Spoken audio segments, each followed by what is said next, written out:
What's going on, guys? Back again with another video. This one's going to be on the notepad. In this video I'm going to be going over skill interactions that I got from this big jumbled mess of math that I got from straight from the in-game support message. I literally just asked them for the damage calculation equation because I was confused as to how a couple pieces fit together, and I learned some stuff that I didn't know already from looking at this, so I thought it would be good information for other people. And then I also thought it would be a good chance to go into damage types and how I use some of this stuff to make it way easier, to assess battles and figure stuff out. So I'm not going to bore you with all the math down here, but know that I got all of the things that I'm about to talk about from down here. So I kind of listed them above as bullet points.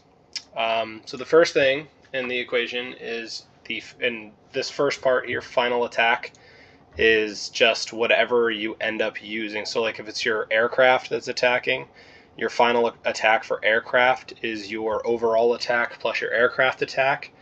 And your final attack, if your warships are attacking, is overall attack plus warship attack as a different stat. So it counts as two different things. In the equation, it's just attack side A. And I'll go down there again if you want to pause the video at that point, and you can kind of see later what it is. So anyway, but hopefully you'll learn how to actually use this stuff effectively, and hopefully it'll help you win some more battles. So final attack, go all out, and stimulant, not atimulant. Stimulant factor into your in-fight damage, and they clash with EMV. So I tried to use this phrasing here, clash, because it's probably the most representative of like how the numbers in this game go. I know like math confuses a lot of people, especially when it comes to video games. You want to turn your brain off and not really think about it, but you know, at the end of the day, this game is math. But the reason why I use the word clash is because the game takes the difference between your value and another value of the opponent when it comes down to every single skill. For that I mean, obviously, attack, your final attack and all these amplifiers go against EMV. So say your attack plus go all out plus stimulant, your final damage boost was like 150%, and they had 50% EMV, right? They clash together, so they cancel each other out. Their 50% EMV is a positive number. Your 150% of other stuff is a positive number, but they don't add together. Obviously, they clash and they cancel each other out. So the enemy counts in the equation, at least, as a negative number. So you would end up with 100% overall value, 100 minus 150, or 150 minus 50. You would get 100. And that's how all these things work. If it doesn't say it clashes with something, I'll kind of go into it. And if you guys have any questions, because there's a ton of these interactions in the game, like dodge versus accuracy, and how attack speed works, and that kind of stuff. So there's a whole bunch of different number values that I've just asked questions to the developers over years. And I kind of just internalize and memorize a lot of them. Final defense and bulletproof coating factor into your overall defense value, or your defense value, and then they clash with claw UAV that just ignores armor, and then sunder. So in the equation they use the word armor penetration down here, but armor penetration isn't a buff. Sunder, or a debuff, sunder is. So this is the sunder debuff. It's just a different word. Crit multiplier and violent strike factor into your crit damage. Most people knew that because it says it right in the game. This one I put an asterisk here because I'm not entirely sure how this works yet. Except for, I know that if you hover over your additional injury in game, it gives you a separate value for your devastating blow, but it doesn't give you a separate value for your find weakness. Find weakness is calculated as a separate percentage. But the way that find weakness is apparently calculated, and this is something that's important, but the way that find weakness is apparently calculated is per debuff, you get the percentage of find weakness as more additional injury. So say your find weakness is 15%, and they have 10 applied debuffs, they will take 150% additional injury damage from subsequent attacks that happen after that. So that's kind of how the find weakness is factored in there. And they all factor into total injury or additional injury number, into your total additional injury, and then that clashes with Last Stand, and then a couple of the other Last Stand, and then I think the Athena skill, they use the word, where is it? Multi-layer buff effect here. I'm pretty sure this is just the Athena's skill, but I'm not entirely sure what that is. And then Power of Hades is just the percent of Power of Hades that's attributed to Last Stand. It's not like Last Stand overall, because Power of Hades has 3 different things. Power of Hades is probably attributed up here too, but this is specifically for the Last Stand portion of Power of Hades, the damage reduction portion. So that's in here. So that all goes against additional injury, devastating blow, and find weakness. All go against the opponent's Last Stand value. And I have an example down below with just easy math to try to show you guys how additional injury and stuff is calculated, which will hopefully shed some light on why the Agaris is so freaking strong with hitting hard. Yeah, so anyway, the next thing that it covers is Warship biases. So some people know this stuff, some people do not, and I think even more advanced players on my server have no clue what this stuff is. When you are using I believe it starts at 6-star, but I know it for a fact it's 7-star carriers. When you're using warships, cruisers, destroyers, battleships, they are not all created equal at what they do. They all do different things. Cruisers have more damage reduction, so they have specifically the same damage reduction that you would get from like Sky Guardian or Sentry UAV. Cruisers give more of that. Cruisers have that. So like that's important to know, and this is like people just make a random pick in the beginning of the game which one that they want to use, or just listen to someone, and most of the time they choose destroyers because the resource cost is even, and it might not be the best for their situation.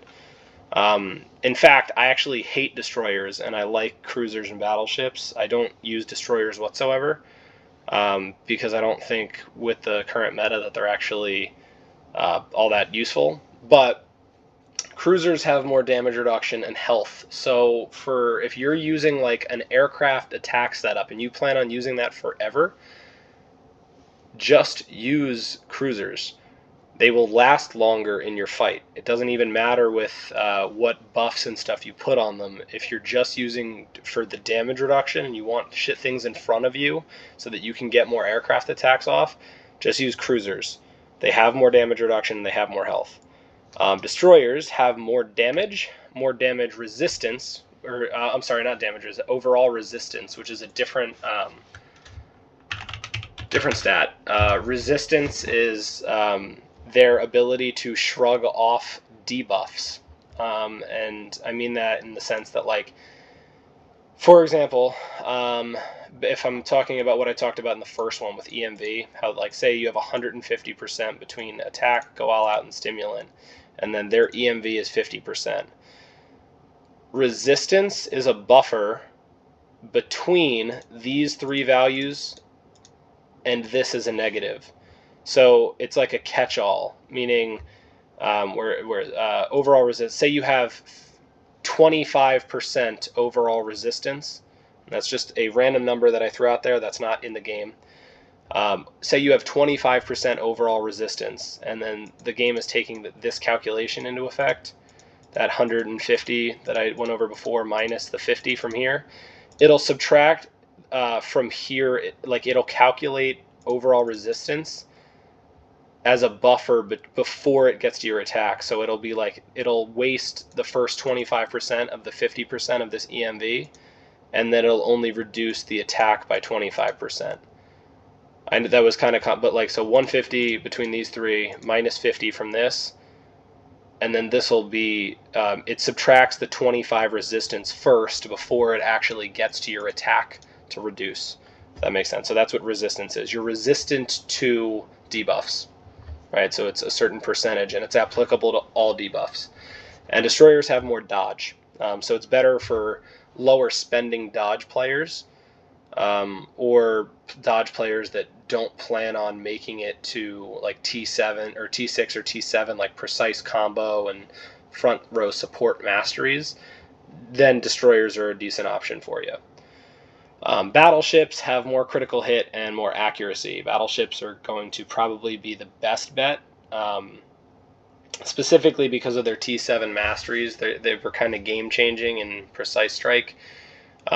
Every single big player uses them because it immediately allows you to counter dodge on any carrier, or allows you at least a chance to fight them on any carrier. Dodge is still really strong because it's only for like 4 or 5 rounds, so as long as the dodge carrier lasts those 4 or 5 rounds, just with pure defense, they're still going to win because they have 15 rounds to just tee off on you. But it gave a lot of other carriers a lot better chance to fight them. Phoenix UAV, with their damage increase, and this was like just because it's written weird. Damage increase from Phoenix UAV isn't just flat overall attack like a lot of people think. Phoenix UAV, the damage increase just goes against damage reduction.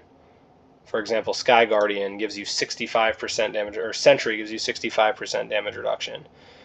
Phoenix UAV gives you damage increase, which is it goes against the reduction. It clashes reduction. It doesn't just increase your overall, like it doesn't increase overall attack. It reduces the damage mitigation of another player. So like if they have 100% damage mitigation and you have 100% increased damage, it doesn't increase this damage up here. It decreases their defense down here. It's just where it's applied, which is a huge difference between the two. So like Phoenix UAV, a lot of the time people think that they need to like, and this is like this is min-maxing here. You don't need to maximize for a certain point. I actually asked this question, so I'll clarify in a future video if I get a better answer on it. I asked the developers the other day about if you, say, for example, you use a Shandong torpedo and you have the enemy's carrier armor at like a negative percentage, like if it's negative 50% after all things are said and done. I don't believe that they take 50% more damage. I don't think that's true. I think it just caps at 0, and anything after that is just, it's wasted. So if you're trying to min-max the game and really try to like optimize, that 50%, that extra 50% isn't really needed, and you probably are better off upgrading something else before that because it's overkill at that point. So for example, like Sky Guardian Sentry, Phoenix at at level 20, you get 39% damage increase per debuff applied. So if you use a sub that has like a Trafalgar that has 4 debuffs, you're going to wipe out pretty much any damage resistance that's given by Sky Guardian and Sentry. You don't need to use more debuffs because it's not really it's not doing anything for you. It's overkill at that point. Their damage reduction is already gone, if that makes sense. So you might as well, so like if you're using that plus more debuffs, you might as well just use like more Warship support planes or something, because it doesn't actually help you anymore, I think. That is, I'll clarify on that future if I'm proven wrong on it or they give me more information. And the big thing that I learned from getting that is long-range strike damage is reduced by last stand. So long-range strike is the T6 or T7 mastery version for battleships, and it gives you a bonus 40 or 50% damage if the battleship is in the back row, which is reduced by last stand, which I didn't know, which means that any time that you're fighting an apocalypse or something that typically has a ton of last stand, your battleship, the point of having them in the back row is entirely wasted just by having 40 or 50 last stand. For people that don't run the apocalypse, trying to get 40 or 50% last stand is probably a pretty good threshold for you, because if you can just effectively reduce this to 0 right off the bat just by having 40 last stand, That's reducing 40% of the enemy's damage output just by having a very low value of last stand, which you can get from most phalanxes. After I learned this, it kind of makes long-range strikes seem almost useless, and you might as well just use lifesteal instead of long-range strike against most things, because you can get long-range strike or lifesteal as the two options for advanced mastery. It makes range strike seem useless. So, because this is a really low value, and last stand can get all the way up to 300%, and this is capped at 50. So it's really just useless. That's why I was I don't, unless I'm reading it wrong, but that's how I'm reading it, and I think it's a big difference from what I originally believed. Moving on down so that I can make sure that I get this video out today. Damage types. There's a bunch of this stuff that people have been asking me about that I have tried to do a bunch of research on, but some of the things are really hard to understand in the game. There are two major damage types that I've kind of come into contact with. There's more damage instances, and I'll try to explain that a little bit, but you have non-crit damage, which can be in the form of basic damage, additional injury damage, and skill damage, meaning these three damage types don't have to crit, but it's classified under non-crit damage and anything. So we're looking at the new Hades, the Abyssal Hades. It reduces all non-crit damage by the same as its normal Hades Wrath percentage, so it reduces all of this if you don't critically strike. Okay. Or crit damage. So basic damage can crit, skill damage can crit, and this is not based on your critical hit chance, this is based on your focus fire percentage, skill damage crit. And additional injury damage, this is something that I put asterisks here because I don't know this for a fact. I think additional injury damage can crit as long as you're not using the Agaris radar. So I think Agaris radar eliminates the entire carrier's ability to critically strike. So, or like whatever fleet. So like either your planes can't crit or your warships can't crit. Either or. And whatever is there, I believe that as long as you're not using the Agaris radar or the Agaris itself, I believe additional injury damage can crit, but I don't know what it's based off of. I could be wrong, and additional injury damage might not be able to crit at all, and that's totally plausible. Which is, that might be the case, because I don't really know. There's not a different skill for increasing the chance that it critically strikes. I was just basing it off of normal critical hit, but you can tell if something crits by how big the number is when it hits, and if it's like bolded, and if you do enough damage, it also bolds the number when you hit. So if you do a lot of damage, even if it's not critical strike, the number is really big.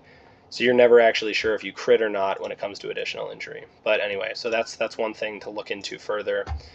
And I just did math down here just to kind of show you guys like how this stuff is calculated. Burn being a skill, right? If you're using the Xeon H20 plane, I believe at Orange it's 80%. It could be something different. Don't worry, don't sue me. It's just it's just an example. If you have like Jack Torpedo on and your additional injury is 50%, and you have a Xeon H20 plane with a burn skill at 80%, and just using easy math. So if the Xeon, just say it magically only deals 100 damage, right, as its base damage. When the game calculates any individual attack, if this does not critically strike, you're going to deal with 100 base damage, okay, plus 50 from additional injury, because it's 50% of 100, 50 additional injury damage, plus 80 from the 80% of 100 of burn damage. Add them all together, and you get a total of 230 damage. So that's how non-critical strike damage is calculated. And as far as barrier, this is not one damage instance. You'll see this pop up as 100, this pop up as 50, and this pop up as 80 above the carrier, and they're 3 different damage instances. Or at the very least, additional injury might not be an additional damage instance, but burn is. So like if someone has barrier, like 2 or 3 barrier charges, this will wipe out barrier just alone with one hit. Just because it's burn damage and it's base damage. So it'll wipe barriers out faster. One attack does not equal one thing for barrier necessarily. Sometimes there's multiple damage instances in a single hit, just from damage type. If it does crit, the game still uses the base value. So like if it's a critical strike, I believe it's 2.5 times damage. So like the damage that you deal. So if you use 100 base damage and the game decides that you crit, you will deal 250 damage, but the base damage is still 100. And additional injury and burn are based off of the 100, not the critical strike damage. This is based off of here. So what you'll totally do is you'll do 100 plus the critical multiplier to get to 2.5. So you'll do 250 damage plus 50 from additional injury with base damage is 100, and plus 80 from burn skill at 80. So you'll just deal an extra 150 here, which is what 380. So you'll do 380 damage instead of 230 on a critical strike. Hopefully that makes sense. I know that was a lot of explaining. So again, we're down here. This is the big thing that they sent me. This is straight from, like I said, the developers. They sent it to me in that in-game support chat, and I just copy pasted it into here. The whole reason why I'm making this video, there's two main applications as to why this stuff and understanding this is important. One, troubleshooting how and why you died in a fight and what you're weak to, and it'll allow you to adapt immediately if you have the tools, or you'll learn what tools you need for future fights. This is exceptionally important for free-to-play players because you can't afford to waste time, because that's the only thing realistically that most people are buying with their money is time. So most people that spend money, there's a saying that my dad always used to say that is, you spend money on ignorance. So people that spend money aren't normally good at the game in general. So you can get better at the game and really try to understand it. And if you don't waste your time, they'll waste resources and just spend money to get the resources that they need, usually to just catch up. Don't get me wrong, spending money in a lot of cases makes people stronger. I get that. But for free-to-play players, point number one, planning is so important. And again, point number two is also a different type of planning. Figuring out how to plan out and assess weak points in enemies that you anticipate fighting. So like if you're in Bermuda or Borderlands on the weekend and one of your closely power leveled teammates attacks the tower and dies to someone and shares the battle, you can look through the battle report, figure out based on their fight what the enemy's weak point is, and be like, oh, well, I have the tools to beat that guy. So then you swap your equipment around, go in and kill him, and then you look like a hero. So, but anyway, that's the main reasons why this stuff is important. So hopefully you guys enjoyed this video. I know it was a ton of information and not a lot of battle warship floaty stuff in the background. This is probably going to restart. Yeah, maybe not. I don't know. I did have one person ask me how I play on my computer. I think I'll post that down in the comments. So let me know if you guys have any questions. And other than that, thanks for watching.